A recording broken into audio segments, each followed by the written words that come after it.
This morning I'm continuing a series of sermons with the theme, Back to School, which I think is a bit relevant.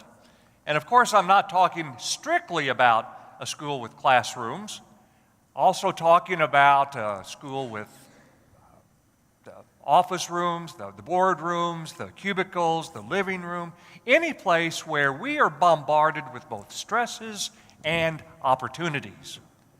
Last week we talked about the need for balance as new worlds open up, new cultures or new societal pressures, how essential it is to be balanced, to have a foundation by which to judge, through which to filter all that's coming through. Talked about, of course, the faith formation opportunities, the worship and so forth, the mission. Today we're going to take that one step further, in the sense that we're going to look at a commandment that we seldom look at because we sort of think we know it. But we're going to discover that there's a lot more behind it than simply honor the Sabbath and keep it holy. You know, so often we think of, well, the Sabbath is Sunday, or if you're a Seventh-day Adventist, it's Saturday. Sometimes we have folks who keep it very strictly, as in, well, we're not going to be open on Sunday, and I respect businesses like Chick-fil-A or Hobby Lobby or Goedeker's. You know, we have businesses stick to that.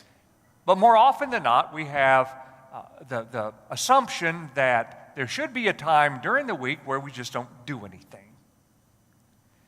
The commandment, though, that you're about to hear is not a simple one statement.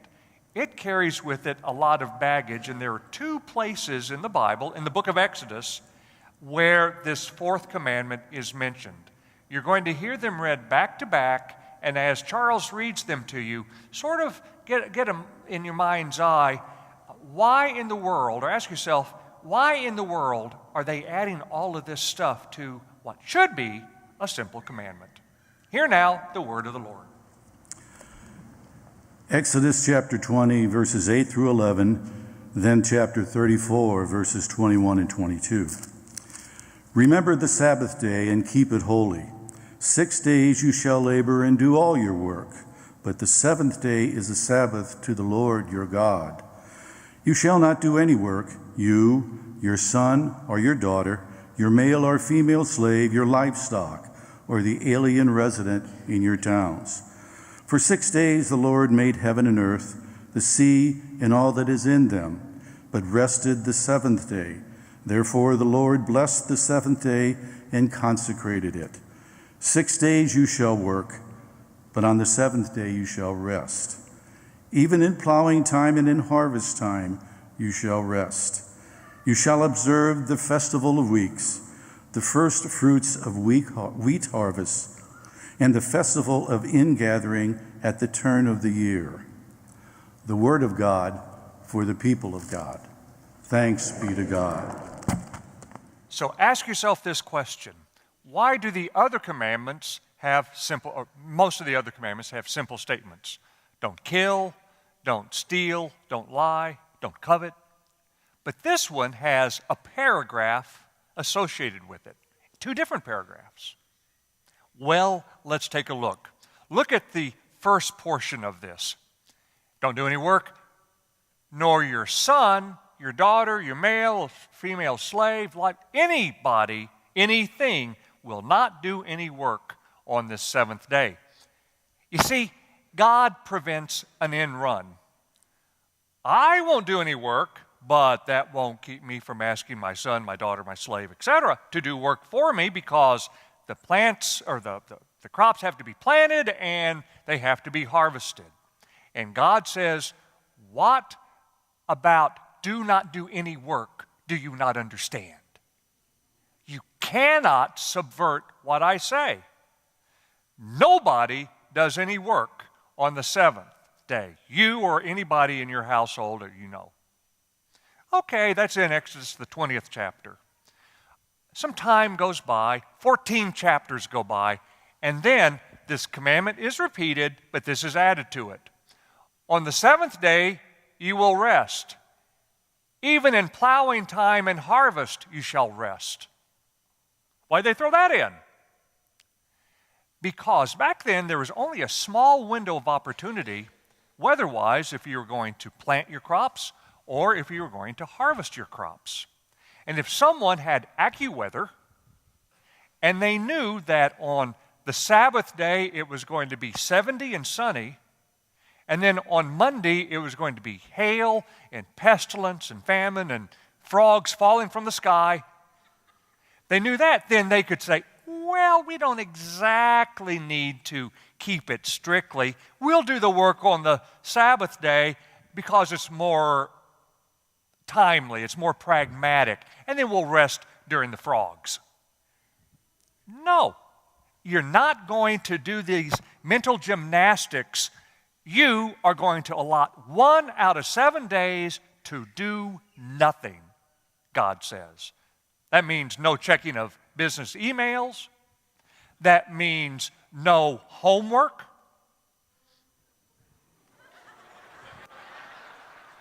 I made a lot of people happy on that one. Of course, there's another commandment that says, for 6 days thou shalt do thine homework, but on the seventh, forget about it. And you just keep on going down the line. You don't do any work on the Sabbath. But it's more than a prohibition, because remember they added some other things to it, like this. You shall observe the festival of weeks, the first fruits of the wheat harvest, and the festival of the ingathering. Now, the Jewish folks were to do to have many observances, many festivals, if you will, but with this commandment, these 3 are particularly mentioned. Those 3 have to do with the land. They connect to the land. It is a time in which you thank God for the mysterious fertility of the land that could make a seed turn into wheat, into bread, to feed you. You stop and you celebrate your connectedness to God's bountiful earth. So you give back, that's the first fruits, that's where we get the tithe, 10% from. You just connect with God by celebrating our rootedness in this soil, if you will.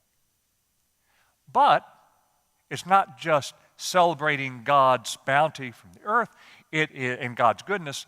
It is doing it with each other. Because for these festivals, you would call your family, your extended family, the extended families of all the folks in your village, and they would mingle with the folks in the other villages, and they would all go in a procession to a certain sacred place for the observance, for the festival. And I will hasten to add that they did not look like the walking dead as they were going to the place of festival. They were not looking like this. Which is the way we look when we have earbuds in, when we are fiddling with our iPods as we walk. We're the walking dead when we do that, right? Luckily, they didn't have that. And so as they walked, they were animated, they were talking with one another, they were catching up with one another, as they then in community would sing hymns, pray prayers, just have a good time with each other. So do you get the idea that keeping the Sabbath is not just, okay, when will this be over so I can get back to work? Sabbath is about doing something much more proactive. It is connecting to the roots of life, and the roots of life are not what's in your planner or in your Google Calendar. You connect with the roots of life, and you connect with one another. Rosemary Radford Ruther is a famous theologian, and talking about the Sabbath, she said this: the demands to work all the time as the measure of one's worth have grown so endemic that one needs to make little vows and rules for oneself to resist them. The weekly celebration of the Sabbath should be both a way of renewing oneself and creation in its authentic balance and rhythm, anticipating the ultimate rest, the ultimate redemption of all things. Well said, Rosemary Radford Ruther. But today, I want to present to you the words of another theologian, an even more insightful theologian, and I'm going to read from her book. The name of her theological book, 5-Year Diary. I was in an estate sale with my wife last year, and as I was milling around, I saw this. And the clasp was cut, so it was my invitation to read it. And it turned out to be a little girl's diary of a girl who grew up in the 50s. In 1956 and 1957, she recorded what happened at summer camp. And I want to read to you some of these excerpts, or some of these sentences. Tonight we had a square dance. It was a lot of fun. Today we had bug day. It was a lot of fun. Tonight we had a cookout. It was a lot of fun.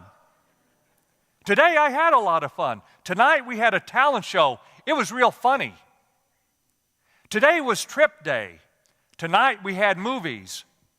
Let's see, how does this end? Oh, it was a lot of fun. Tonight was a hayride. It was a lot of fun. This morning we had a track meet and it was? Oh, have you read this too? Yeah. Now, there are just a couple of excerpts from a few years later, about 1960, and here's my favorite. Tonight was a pizza party. Bob put his arm around me and tried to kiss me. Darn it, he missed.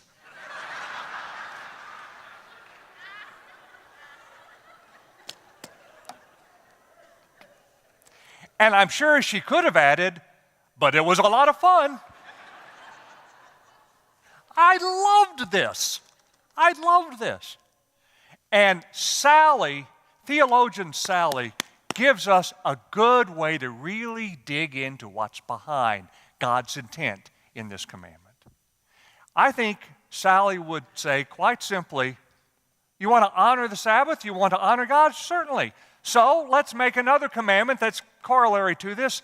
Thou shalt have fun, and a lot of it. And Sally would say, you could have fun by just going outside and walking in nature. You know, that's why she loved, among things, the summer camp, right? You remember Bug Day? Remember the feel of the hayride? Do you remember the Hebrews saying you're going to connect with the festival of the ingathering where you celebrate? You go out into the fields and you feel the dirt and you feel the grain and you look up into the sky and you see the clouds and the colors of the sunrise and the sunset. You hear the chirps and the chants and the chattering of nature.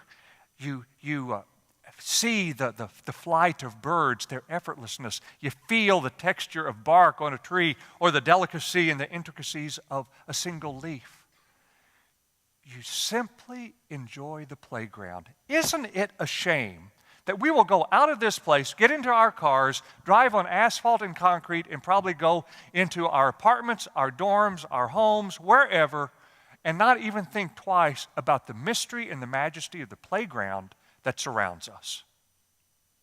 Wouldn't it be wonderful, even if it's 97 degrees today, to go to Powder Valley or the zoo or Botanical Garden or any place in a park and just stop and look? Sally did. She honored the Sabbath, and so should we. Thou shalt have fun through nature. Thou shalt have fun through the friends that you make. I mean, there were names other than Bob in this book.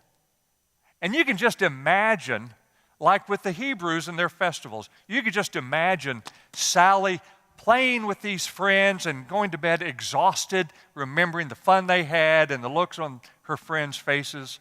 And then the next day, you can imagine her getting up with excitement to play with them again. Who are your friends? Who can you just be yourself with, play with, enjoy life with? That is a way to have fun. And I would say we don't just make friends accidentally. There are no accidents, as you live out your faith. There are those coincidences in which two souls meet, and you give thanks for the enjoyment of being able to connect. And I would be remiss in saying that, if I did not say, that this is a place that has a mission of making sure that you can connect this way with another person. I do not ever want to hear anybody tell me, oh, your church is just so big, with the implication I can't get connected or I can't know anybody. Why do you think we have to have a disclaimer in our newsletter when it says we have too much stuff? These are invitations to get involved in all sorts of small groups where you do get connected. And even if you don't participate in any of the bazillion opportunities we give you, go across the way to the donuts. The best donuts in the world, and the coffee and the juice and all of that. That's where you meet. That's where you can just look at a myriad of people and have fun. Third way, Sally would say special occasions. I would think that her little calendar had circles about when summer camp would start, maybe when school would start. I would never have circled that in my calendar, but she might have. She might have had that about her birthday or the birthday of her friends or her parents. The Jews had the Festival of Weeks, the Festival of Ingathering, the Festival of this or that, the booths, because those were times they looked forward to. Like we look forward to anniversaries or to graduations or those transitions in life that make it special. So when you have such special occasions, you give it all you got, 100%. That's how you have fun. And finally, Sally, I think theologian Sally would say, you have fun by enjoying each life stage you're in. Now, this was a 5-year diary. By my forensic work and my calculator, Sally is about 70 years old now. So if this were a 65-year diary, I bet I would read such things as, graduated college, looking forward to my new job, starting life on my own. It's going to be a lot of fun. Dear diary, saw Bob again. This time he didn't miss. We're getting married. It's going to be a lot of fun. Dear diary, just had my first child. I can't explain the mystery to you. It's going to be a lot of fun raising her. Dear diary, my children have now graduated college, and one has given me a grandchild as has got involved in his life and new career. I'm a grandma. It's going to be a lot of fun. Dear diary, I finally retired. I'm looking forward to spending time with Bob, my grandkids, traveling, and really doing some volunteer work that will really make life special. It's all going to be a lot of fun. You know, we can never bemoan, oh, I'm just not as young as I used to be. Baloney. You're not supposed to be as young as you used to be. You're supposed to have fun where God puts you now. And quite confidentially, that's the only thing that gets me through the fact that now I'm relating as a parent to a young man in college. You know, you always have to adjust. I keep telling myself, and you tell yourself. Every stage is an adventure to honor God by simply enjoying the gifts God gives you to have fun. There was an author, Leonore Turr is her name, and she wrote a book, Beyond Love and Work, An Adult's Guide to Play. And she said this: we know we are playing when we are suddenly removed from all cares and worries.